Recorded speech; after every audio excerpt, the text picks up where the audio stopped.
Good morning, wherever you are. I'm here in my home in my International Nerve Center for all things Bill Hall. So it's great to be with you today and to begin this conference, this gathering of disciple-making first family, with the idea and the concept of culture and its role in making disciples. This is the human condition. Who is in charge? Who has authority? Well, our theme is King Jesus. King implies kingdom. You can't really have a king and a kingdom without authority. So who is in charge here? Who do we submit to?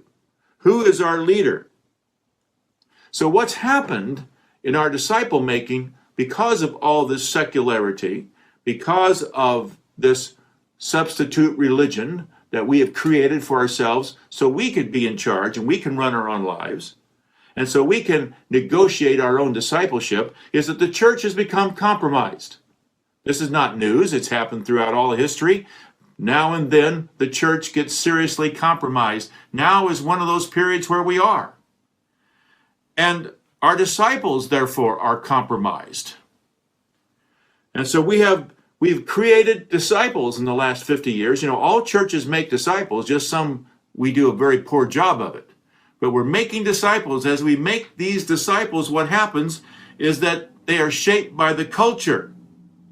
And so what we have, especially in our therapeutic culture, in our kind of intramural religious activities, that everything is about us and about how we're feeling and how we're doing and how close we are to God and all of these kinds of things. Are we intimate with God? These are all the things that preoccupy us because of the therapeutic aspects of our culture. We've been psychologized and somewhat paralyzed. But what has happened is that we have disciples who don't believe in discipleship. That's what's happened. We've created disciples who don't believe in discipleship. So what we really need are different disciples. And you say, well, how different need they to be? In what ways? Well, I have another big, thick book here. Over 1,500 pages. Kenneth Scott LaTourette. The book that they force us to read in seminary. The History of Christianity. It's a great book. I don't know if it's fireside reading, but it's a great book. And in this book, he talks about how did essentially the early church win from over 100 cults and religious alternatives then in the Greco-Roman world. How was it that Christianity won? And he gives 4 reasons. The first is because Roman civilization was crumbling and Christianity offered absolute truth. They believed in something unmovable, in one God, and they would not be moved off of that. They're willing to die for it. Secondly, they were inclusive, meaning that any tribe, any nation, any language, any gender, any race could become part of it.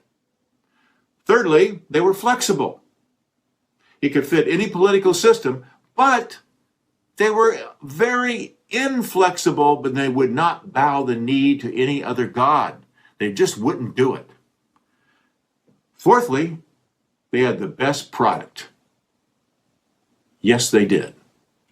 In other words, they had more changed lives, and they were willing to sacrifice for it, and that was duly noted. Now, LaTourette also said that wasn't really enough. There was something suspiciously missing in these 4 reasons. And he calls it the X factor.